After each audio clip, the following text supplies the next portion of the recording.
se humilha diante de Deus, ele passa por esse processo aqui do sal, e ele faz uma oração. Lá no versículo 28, Sansão clamou ao Senhor e disse: Deus, peço que te lembres de mim e dá força só esta vez, ó Deus, para que me vingue dos filisteus, ao menos por um dos meus olhos. Abraçou, pois, Sansão as duas colunas do meio em que se sustinha a casa e fez força sobre elas com a mão direita em uma e com a esquerda na outra. E disse: morra eu com os filisteus. E inclinou com a força e a casa caiu sobre os príncipes e sobre todo o povo que nela estava.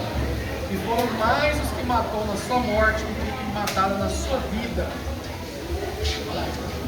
Concluindo, eu disse que não vou, aqui o propósito não é a gente pregar, trazer uma pregação muito extensa, é só a gente entender o que eu quero falar, que o Espírito Santo quer falar sobre identidade. Nós, como cristãos, a todo instante, porque nós estamos no mundo, pequenas sujeiras estão agregando a nossa identidade. Pequenas pedrinhas, pequenas sujeiras estão tornando a gente um discípulo. Mas a gente tem um processo que é o sangue de Cristo, que ele faz a gente se decantar, faz a gente nos purificar. Nesses instantes, a gente não está isento de colher as consequências do erro, como esses dois homens aqui colheram. E eu estou dando um exemplo de pessoas que colheram consequências muito graves, por conta do pecado, que foi grave também na devida proporção. O que Davi fez? Davi, ele cometeu um adultério e um homicídio. Então a consequência disso foi muito grave para a vida dele. O que Sansão fez? Sansão renunciou todo o propósito que ele tinha e deixou morrer muitas pessoas por conta daquele propósito. Em uma determinada circunstância, ele estava envolvido com uma pessoa que não era da linhagem, não era hebreia, e aqui não só ela morreu, mas toda da casa da família dela morreu.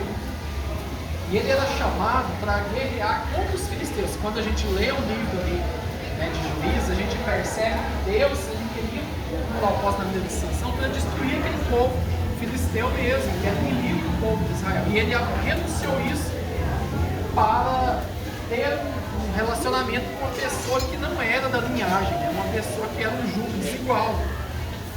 O que nós temos que fazer quando a gente está nessa circunstância?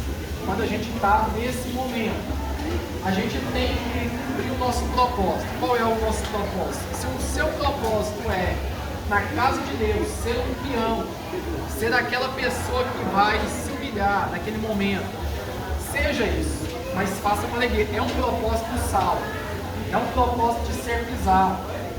Sim, tem muitas pessoas que falam assim: eu já tenho muitos anos na casa de Deus e eu não encontrei o que eu quero ser o cantor principal, eu quero ser o pregador principal. Só porque, qual é o momento que você está? Você já se deixou ser humilhado pelo Espírito Santo, de ser pisado pelos homens, de cumprir esse propósito? Falar assim: eu não sirvo para cumprimentar as pessoas que chegam na igreja. Não, isso não. Isso é humilhante demais. Eu não sirvo para ser um obreiro que fica ali em pé, dói as pernas. Isso não é bom. Eu não sirvo para lavar um banheiro, fazer alguma coisa num acampamento.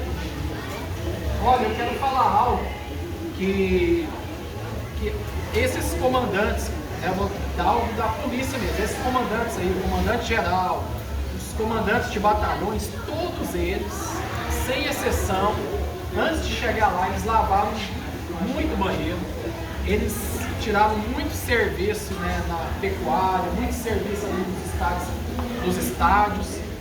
Essas pessoas, é porque parte do princípio, para que você chegue num lugar elevado, você tem que saber tudo que passa aquela pessoa que está lá embaixo, aquele soldado que está lá na linha de frente. Se ele está passando fome, se ele está passando sede, se ele tirou um serviço e está cansado. Então todos esses comandantes, não tem exceção, todos eles já passaram pelo processo de lavar banheiro, todos eles já passaram pelo processo de tirar serviço, de todos os tipos de serviço, né, humilhantes mesmo, né, para humilhar a pessoa mesmo. Mas para que isso? Só para fazer isso por um sentimento de humilhação? Não. É para a pessoa aprender o processo. A gente nunca vai ser usado verdadeiramente por Deus quando a gente achar que a gente é bom demais. A gente tem que... Por isso que Jesus falava, se você quer ser o primeiro, seja o último. Seja aquela pessoa que vai servir, aquela pessoa que vai se humilhar, se entregar totalmente, aí você vai ser o último. E muitas pessoas também, elas não entendem. E elas falam assim, aquela pessoa recém chegou, é recém convertido, e Deus já está abençoando coisas que eu nunca fiz. E eu que já estou 20 anos na casa de Deus, dentro da igreja, eu nunca conquistei o que ela está conquistando. E aí Jesus, certa vez, essa é da gente finalizar, Jesus contou uma parábola que ele deu, logo no início, né, do trabalho, ele deu um ciclo de prata para uma pessoa, passou 10 horas da manhã, deu um ciclo de prata para outra pessoa, né, para trabalhar um dia. Meio-dia ele deu um outro ciclo de prata para essa pessoa, 3 horas da tarde deu um outro ciclo, e ali faltando 1 hora para acabar o trabalho, deu mais outro ciclo. E aí aquelas pessoas que estavam desde o início se revoltaram contra o mestre, né, contra aquele que era o dono da obra. Falaram assim, mas isso é injusto. Eu estou trabalhando aqui desde o início, e eu vou receber o mesmo tanto que aquela pessoa que já entrou agora, já vai para a janela, né, vamos dizer assim. E aí ele fala assim, olha, o que é que eu combinei com você? Não foi um ciclo? Então toma o que é teu, eu não posso fazer o que eu quiser com o meu dinheiro, né, aquilo que eu tenho. Vamos imaginar que isso é a salvação. Mas pode ser várias outras coisas. Aquela pessoa, aquele ladrão na cruz, ele recebeu o ciclo, que foi a salvação, o último suspiro. Mas vamos supor que isso também pode ser interpretado como talentos, né? Resgate de talentos. Você está 20 anos dentro da igreja, mas se você não desenvolver o seu talento, o que a Bíblia fala? Aquele que não importa o tanto de tempo que ela chegou, mas se ela já está com sede de desenvolver o talento, vai dar mais para ela. O Senhor vai dar mais para ela. O que a gente tem que fazer? Quando a gente não tem oração subindo aos céus, quando a gente não está conquistando nada, não está ganhando vidas, não está evangelizando, o que a gente tem que fazer? O processo do sal, voltar a ser pisado pelos homens. É duro, mas é a solução. Volte, se você quer ser útil na casa de Deus, né, e aí eu falo aqui, tem vários projetos, tem o trabalho dos homens, tem o trabalho dos jovens, tem o trabalho das crianças. Assim, você já pensou assim, você não está fazendo nada, mas você já perguntou para pastora, para a irmã Marcelene, que está precisando de ajuda ali? Ou então perguntou, né, para mim, ó, precisa aqui de alguma ajuda, né, do trabalho, o pastor Dali. Precisa, porque a palavra de Deus, não é a gente que está falando, não, que a obra é grande, mas poucos são os que estão dispostos a ajudar. E aqui estão, né, pessoas que têm talento. Todos aqui têm um talento, têm um chamado. E eu estou convidando, né, é uma palavra de convite, né, que nós precisamos de ajuda, sim. E você vai encontrar o seu propósito quando você estiver ajudando. Recentemente eu falei com os meninos, né, do louvor, né, que a gente fez uma reunião, e eu falei assim, olha, sabe o segredo para ter um relacionamento assim, conjugal mesmo, né, marido e mulher, bem sucedido, quando você está atuante na casa de Deus, quando você está cumprindo o propósito de Deus na casa de Deus. Por quê? Quando você enfrentar dificuldade, quando você enfrentar até mesmo algum problema, você tem autoridade, né? Você tem autoridade de falar assim, eu tenho aquele propósito, aquele chamado de Deus, e isso aqui isso aqui já está resolvido, porque Deus está comigo nesse propósito. Deus, se arrumar um problema, se qualquer pessoa lá fora arrumar um problema, por exemplo, contra o seu relacionamento, ou então contra da sua casa, contra da sua família, arrumou problema contra Deus, por conta da aliança que a gente leu aqui.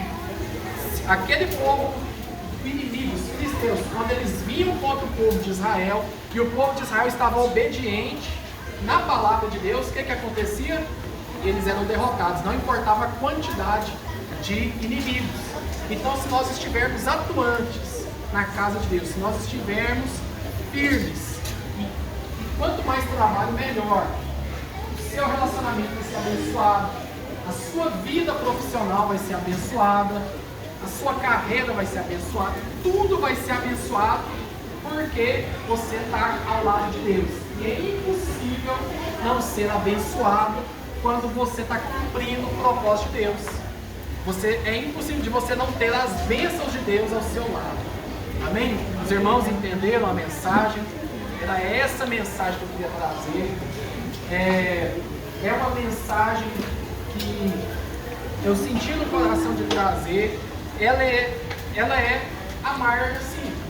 Mas aí agora vocês vão ter um momento daqui a pouco de comer uma carne, tomar um refrigerante, mas fica o convite, né? A gente tem que fazer o convite, a gente tem que falar assim, a igreja precisa de trabalhadores, a igreja precisa de pessoas empenhadas, pessoas que se dedicam, né? E todos temos talentos, então todos podemos contribuir, né? Nunca, né? Se você tem esse desejo de falar assim, não, já tá, a gente já tem pessoas demais, não vai precisar não, pode ficar aí, não precisa de ajuda não. A gente sempre precisa, porque a obra, quanto mais pessoas envolvidas, mais vidas vão se sentirem influenciadas, engajadas com isso. Então eu convido a todos a ficarem de pé, vamos fazer uma oração. Não precisa ficar com vergonha de outras tendas aqui, né, de outros pessoais, porque a gente não tem que esconder nada aqui, porque a gente é crente, a gente é cristão, né? Então a gente ora mesmo, toca louvor mesmo, porque eles não escondem as músicas deles, não vai esconder as nossas. Né? Senhor, nós te louvamos, agradecemos, ó Pai, porque nessa tarde podemos, ó Pai, ouvir a Tua palavra e sermos, ó Pai, impactados pela Tua palavra. Eu peço, Senhor, fazer real a Tua presença no nosso meio e nos abençoar. Por isso que nós oramos, agradecemos, em nome de Jesus. Graças a Deus.